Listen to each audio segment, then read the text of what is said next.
কুমিল্লা 4 আসন দেবিদ্বার উপজেলা থেকে আজকে হাসনাত আবদুল্লাহ মহোদয়ের জন্য আমরা মনোনয়ন ফর্ম কিনেছি। আপনারা সবাই দোয়া করবেন। উপজেলা থেকে হাসনাত আবদুল্লাহর পক্ষ থেকে আমরা তার পক্ষ হয়ে আমরা আজকে নমিনেশন পেপার নিলাম। তাই আমাদের খুবই ভালো লাগছে যে আমাদের শহীদ পরিবারকে নিয়ে সে ধরেন যে আজকে এই নমিনেশন পেপারটা গ্রহণ করলো।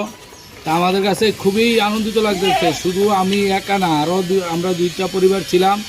আমাদের 2টা পরিবার না, প্রায় আমরা 1400 মানুষ যে শহীদ হয়েছে, এই 1400 পরিবারকে সম্মান করা হয়েছে আজকে। কিন্তু অন্যান্য দল জানি না কে কাকে নিয়েছে, কিন্তু আমি অনেক খুশি হাসনাত আবদুল্লাহর পক্ষ থেকে, যে আমি চাই যে হাসনাত আবদুল্লাহ দেবিদ্বার থেকে নির্বাচিত হোক। এটা একটা সোনার টুকরা এই বাংলাদেশে যদি থেকে থাকে, তা দেবিদ্বারের হাসনাত আবদুল্লাহ অল বিশ্ব যাকে চিনে, তাকে আমাদের ধরে রাখার দরকার।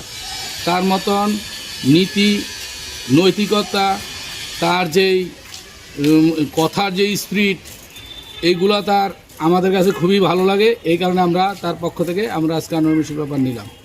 আমি মোহাম্মদ সাইফুল ইসলাম শামীম, যুগ্ম সমন্বয়ক দেবিদ্বার উপজেলা জাতীয় নাগরিক পার্টি। আমরা আজকে কুমিল্লা 4 দেবিদ্বার আসন থেকে আমাদের হাসনাত আবদুল্লাহর জন্য মনোনয়ন ফর্ম তুলেছি।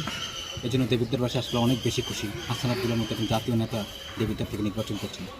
আমরা দেবিদ্বারবাসীর কাছে আকুল আহ্বান জানাচ্ছি, আপনারা সবাই হাসনাত আবদুল্লাহর পাশে দাঁড়ান এবং জাতীয় নেতৃত্বকে আরও বেশি বিকশিত করুন। আসসালামু আলাইকুম। আমরা আজকে একটা নতুনত্ব করেছি, যারা জুলাই পরিবার, যারা এই দেশের জন্য শহীদ হয়েছেন, তাদের পরিবার বাবা মাদেরকে নিয়ে আমরা আজকে হাসনাত আবদুল্লাহ ভাইয়ের জন্য মনোনয়ন ফর্ম উত্তোলন করেছি।